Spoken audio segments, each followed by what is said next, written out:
তীব্র তাপদাহে পড়ছে দেশের বেশিরভাগ অঞ্চল। প্রচণ্ড রোদ আর গরমে জনজীবনে যখন হাঁসফাঁস অবস্থা, তখন বঙ্গোপসাগরে চোখ রাঙাচ্ছে নতুন ঘূর্ণিঝড়। সম্ভাব্য ঘূর্ণিঝড় দেশের উপকূলে আঘাত হানলে তা হতে পারে ভয়াবহ। গত কয়েকদিন ধরে বিভিন্ন দেশের আবহাওয়া অফিস ও আবহাওয়াবিদরা জানান, চলতি মাসের শেষ ভাগে ঘূর্ণিঝড় হতে পারে। দক্ষিণ পূর্ব বঙ্গোপসাগর ও তৎসংলগ্ন দক্ষিণ আন্দামান সাগর এলাকায় এরই মধ্যে একটি লঘুচাপ সৃষ্টি হয়েছে। ধারণা করা হচ্ছে, লঘুচাপটি মধ্য বঙ্গোপসাগরে আসতে সময় লাগতে পারে আরও কয়েকদিন, আর সেখান থেকেই সৃষ্টি হতে পারে ঘূর্ণিঝড় শক্তি। বাংলাদেশে মে থেকে ডিসেম্বরের সময়টায় ঘূর্ণিঝড় বেশি হয়। প্রশ্ন হলো কেন? আর এসব ঘূর্ণিঝড় তৈরি হয় বা কিভাবে?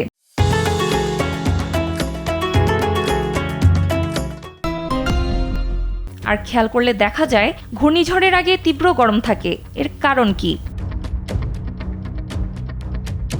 সমুদ্র থেকে জন্ম নেওয়া দুর্যোগগুলোর মধ্যে অন্যতম হলো ঘূর্ণিঝড়। সমুদ্র ছাড়াও ঘূর্ণিঝড়ের জন্ম হতে পারে, তবে সেগুলো সমুদ্রগুলোর মতো শক্তিশালী হয় না। সমুদ্র একাই ঘূর্ণিঝড় তৈরি করে ব্যাপারটা এমন নয়। সূর্যের প্রভাব, বায়ুমণ্ডলের প্রভাব, বায়ুর ঘনত্বের প্রভাব, তাপমাত্রার পার্থক্যের প্রভাব সহ অনেক বিষয় জড়িত থাকে একটা ঘূর্ণিঝড়ের পিছনে। এছাড়া কোনো স্থানে তাপমাত্রা বেড়ে গেলে উষ্ণ বায়ু উপরে উঠতে থাকে, তখন আশেপাশের জলীয় বাষ্প পূর্ণ শীতল বাতাস ওই স্থানে চলে আসে। ফলে চারপাশ থেকে আসা বাতাসের মিথস্ক্রিয়ার ফলে সৃষ্টি হয় ঘূর্ণিঝড়ের। ঘূর্ণিঝড়ের শক্তি বাড়তে থাকলে এটি আরও মেঘ আর জলীয় বাষ্প পূর্ণ বায়ু বহন করে থাকে।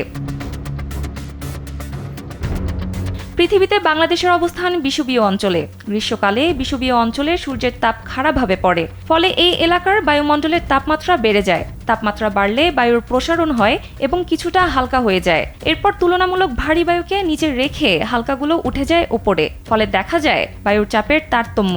এই তারতম্য পূরণ করতে ছুটে আসে দূরবর্তী অঞ্চলের বায়ু, যেখানে সূর্যের তাপ এখানকার মতো এত প্রবল নয়।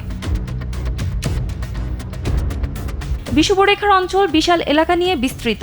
এখানে বায়ুর চাপের তারতম্য তাই অনেক বেশি, আর সেই চাপ পূরণ করতে আসা বায়ুর ধাক্কাও বড় হয়েই আসে। প্রবল বেগে বিস্তৃত এলাকা নিয়ে তৈরি হওয়া বায়ুর এই বিশেষ প্রবাহকেই বলা হয় ঘূর্ণিঝড়।